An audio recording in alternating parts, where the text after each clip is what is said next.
everybody, welcome to the channel. Hey guys, we're your hosts, M and J, and today the two of us are talking about issue number 3 of Captain Marvel 2019. This is another issue where not a lot happens until the very last panel, where there's a twist that kinda comes out of nowhere. We definitely didn't see it coming, but it's also kind of annoying in a way. It's just not the most welcome surprise. It's gotten to the point where I just don't know what they're doing with this comic anymore. It started out with Carol coming back to Earth after being in space for a long time and taking a sabbatical. And at first we thought, okay, this comic is gonna be about Carol trying to get back into Earth life and the swing of things. And honestly, that's a fine story. Then at the very end of the first issue, she gets dragged into this whole post-apocalyptic Mad Max kind of world without the cars by some weirdo, one-dimensional villain called Nuclear Man. And then the big twist at the end of this issue doesn't feel like it was built up properly, even though it's clear that they want this to be this huge, shocking reveal. Just kind of felt like it came out of nowhere. The comic opens where we last left off with She-Hulk coming through the portal to Roosevelt Island because only women can go through, only for She-Hulk to immediately lose her powers. Carol breaks through all the metal men in order to save She-Hulk from hitting the ground. I don't know what Carol's deal here is. She calls her a dummy and says, "What the hell were you thinking, jumping through that barrier?" Don't patronize her, Carol. It's really weird. How was she supposed to know she was going to lose her powers? And now all of a sudden Carol's talking down to her. Jen says she was thinking she's the Hulk.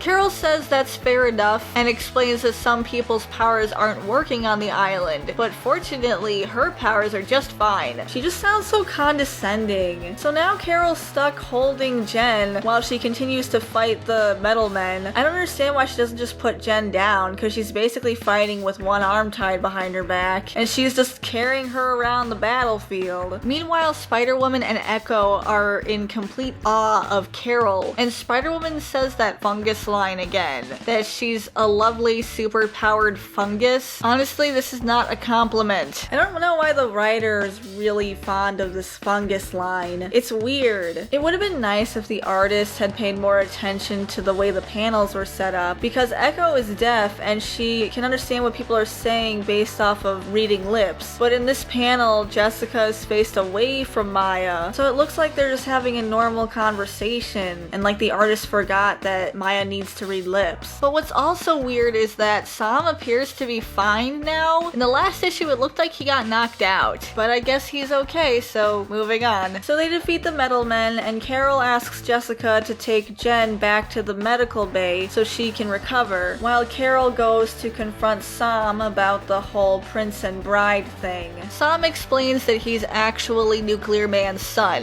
which we kind of figured because why else would they call him Prince? And the name Sam actually stands for son of Machis, so he doesn't even really have a name. Carol says they can't trust him anymore, and he understands that, but she also asks why Nuclear Man wants him back. I mean, he is his son, so I'd imagine he'd want him back. I don't think it's that far of a stretch. He says he betrayed his father because he doesn't want to be like him. Carol's last question is, why are they calling her the bride? And Sam guesses it's because his father thinks that she can produce strong children for him, which she's not happy about, especially given her history with the whole Avengers number 200 thing. Based on this new information, they decide that they can't send him back, but they also don't want him in the inner circle anymore because they don't trust him. So Carol splits up the group, having Echo tail Sam to make sure he's not a threat, and giving everyone else tasks to move forward with their plan to retake Roosevelt Island from Nuclear Man. Carol tells Sam that things are going to continue as usual, which isn't exactly true, but Sam says he's happy to hear it and he won't let them down. Carol says if she finds out he is lying, that he'll wish to go back to the days when his father was his biggest problem. Back in the medbay, Hazmat's complaining that now there's 2 Jens, and she's worried she's gonna get some weird nickname. I'm just gonna keep calling them Hazmat and She-Hulk. She-Hulk is awake, and she asks about what's going on with their powers. Hazmat says they're not sure yet, and She-Hulk says that it probably has something to do with the island being taken over by a 7-foot-tall misogynist. So the book is acknowledging that he's a one-dimensional misogynist stereotype.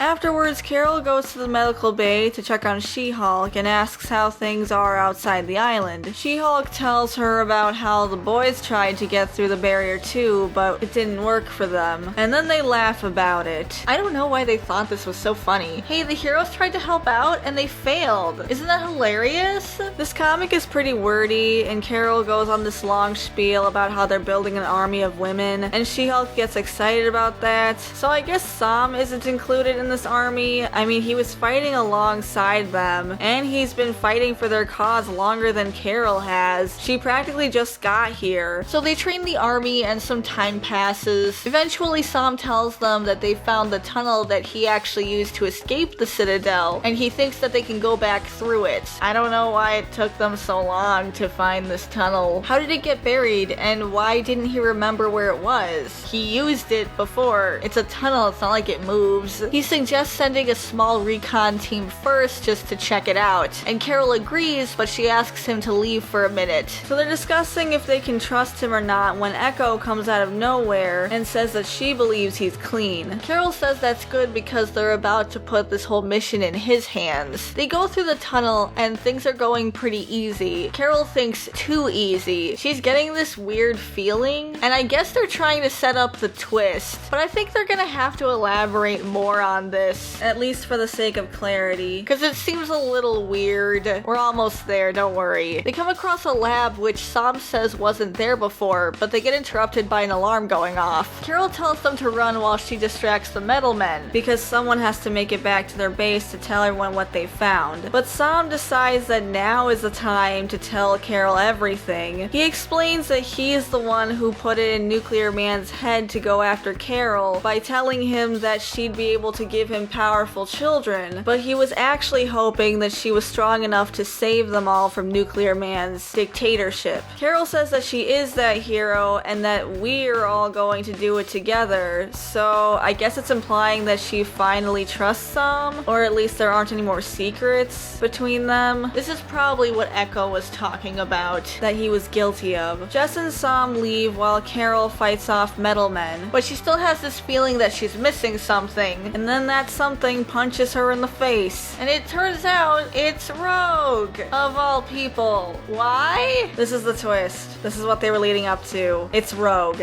I have several questions. What even is this? What's she doing here? Are they implying that she's working with Nuclear Man? Why would she work with Nuclear Man? Is she the reason why the heroes have lost their powers? And if so, why didn't she take Carol's powers? Is it because they wanted this big showdown between the two of them? It kind of just feels like they dragged Rogue into this because of her past history with Miss Marvel. That time Rogue stole Miss Marvel's powers. But why could Captain Marvel sense Rogue? Does being around her give her deja vu? We aren't exactly caught up with everything Marvel Comics right now. Is Rogue a villain again? I mean, I guess she is. Why else would she be here? But I kind of thought she got married to Gambit. Is that still a thing? The thing is, every comic is someone's first comic, and if you're not familiar with Rogue and Captain Marvel's past, this confrontation doesn't mean much. And even if you are, it's not like this was built up very well in this comic. She just shows up and it's almost like they want the readers to get excited, but they didn't earn it. I'm also mad that they dragged Rogue into this. It's like this whole comic was really sloppily thrown together, and then they just said, well, throw Rogue in there too, that'll get them excited. As far as the characters go, Sam is honestly the only interesting one, and it kind of feels like he should have been the main character instead of Captain Marvel. He's really the only character who's allowed to be a character. She-Hulk was just the damsel in distress in this issue, and Captain Marvel was the big hero who had to save her. Spider-Woman and Echo are just Captain Marvel's cheerleaders, saying how lovely she is and comparing her to fungus, because apparently that's a compliment. Nuclear Man wasn't in this issue at all, and besides, he's just a one-dimensional misogynist stereotype anyway. Meanwhile, Sam has a direct connection to the villain. He gets to make choices that move the plot forward, and his actions have consequences, and he has to face those consequences, and that's not the case for the others. Carol is being moved along by the plot. The reason she's here is because Sam made a decision, not her. She was handed power when the team just said, hey, can you be our leader? And now she's just going through the motions. Now she has to face Rogue, not because of anything she did, but because the plot demanded it. I guess this whole comic is supposed to be a girl power thing, because you have the big bad guy